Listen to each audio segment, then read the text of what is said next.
think that's good, some of you might think that's bad. So with this, we're bad even right now. You may wonder my weird new hat. Actually, it's not new. I just finally got it out because it's finally getting cold enough here to actually use one. So this is what I use this when I do. I use this when I do art because it dethaws my brain. It's so warm and comfy, all fluffy. Look like Elmer Fudd. And it fits right over my glasses. So it's kind of awesome. Well, anyways, this week I started another art piece, and I got inspired to do. It's another piece that gets you thinking about everyday life and what goes on inside someone's heart. There's a lot of pieces that I've seen that Christian artists have done that show the struggle between good and evil in someone's life. So I wanted to depict that in a completely different way.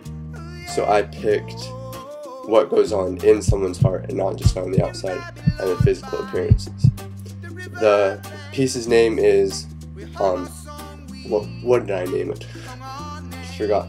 Oh, yeah, Don't Let Your Heart Die. It's the story that it came off as someone with a hard heart that is not compassionate towards the Lord, and their life is full of sin. They don't care about anyone except themselves, and they're just swallowed up in their sin.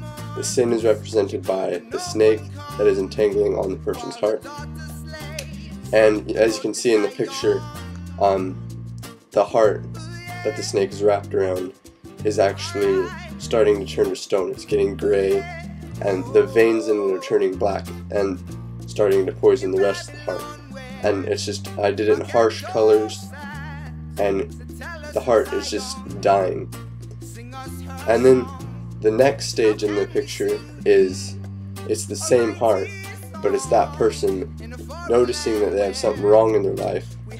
So they try to do whatever they can to clean up. That could be turning away from the little sins in life. This is someone that still does not know Christ, but they just know they need to change. With our human weakness, we cannot clean up our hearts completely. We could do as much as we want. We could be honest in our dealings with people. We could run our businesses correctly. But we're still humans and we're still sinners. We cannot completely get rid of sin. And that's what this second heart represents. The second heart is the crust on it. The stone is starting to wear away. So the heart is starting to become alive again. But as you can see, there's still parts of sin hanging on. The serpent is still gripping onto that lower half. But as you can see, the heart is actually bleeding. That means it has life in it somewhere. This is when our heart starts to turn towards God. This is where most people, the most emotional and open. The third heart is a live, beating heart, bright red with life blood flowing through it. This heart has the Holy Spirit in it, represented by the fiery cross.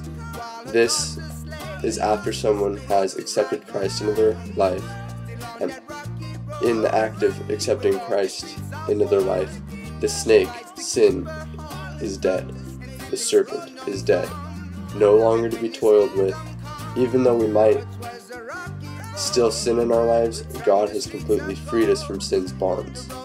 Well, that's all I have for this week. Hope you like it, and see you later. On the rocky road, where all the streets are worn, while her daughter slaves, the road to Zion mourns. The road to Zion mourns. Go, but no one come. While her daughter slaves, the road to Zion.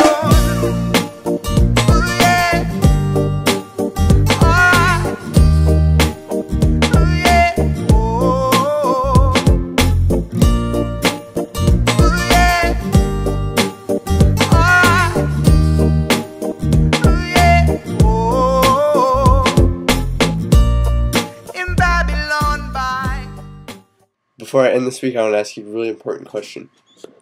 Do ninjas drink tea? You'll have to find out next week.